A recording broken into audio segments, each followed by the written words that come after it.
How excited were you to see Brett take over the special teams? Oh, I think it was awesome. He brings a lot of great experience into the room.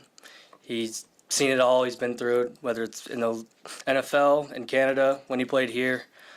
He just has a lot of really cool tips, a lot of tricks, and things that he's learned throughout his time. He's worked with all of the best coordinators around, and he's bringing a really cool touch to the program. And I was super excited when it was announced he was the new coordinator. What did you learn from your first year kicking in Memorial Stadium? I learned that you can't always trust the wind.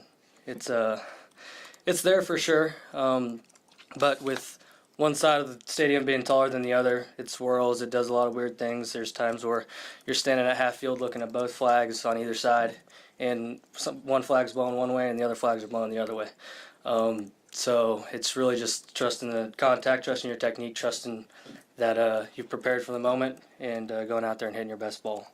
If you go out there and play the wind every time, you'll be hitting a different ball every time, and it's just not going to be as successful as if you were to just try and not let the wind beat your best ball. With that understanding, do you try to kick outside more this offseason versus kicking inside here where there's no wind?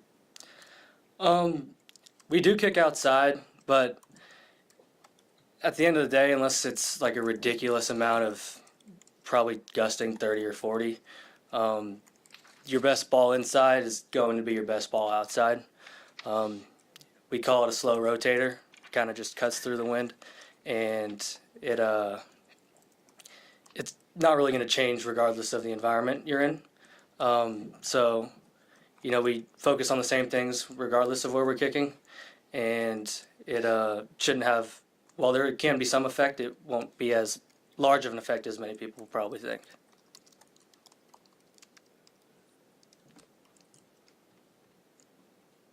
What have you noticed differently so far with new co-special team coordinators?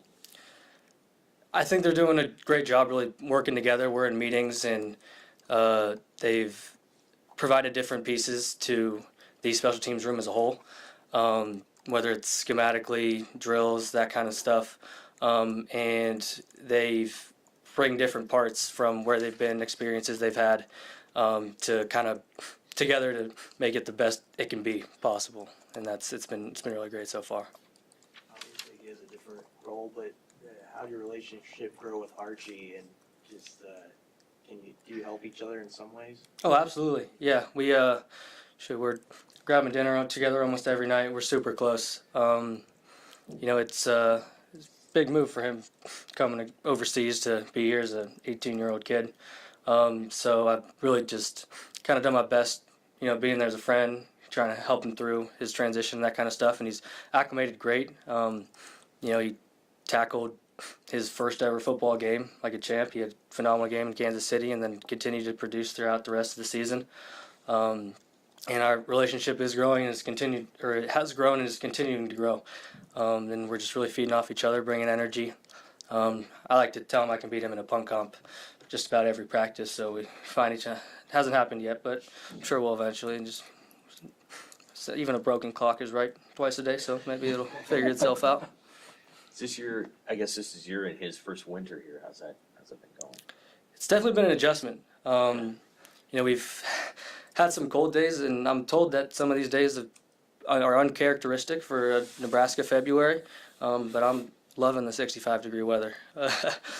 But yeah, it's unlike anywhere I've ever been. I can't speak for him, but we've been inside a lot of the time. The coldest part's kind of just been walking to class, into the facility early in the morning. But other than that, we've actually had some days where we could kick outside in the cold, and it's been good.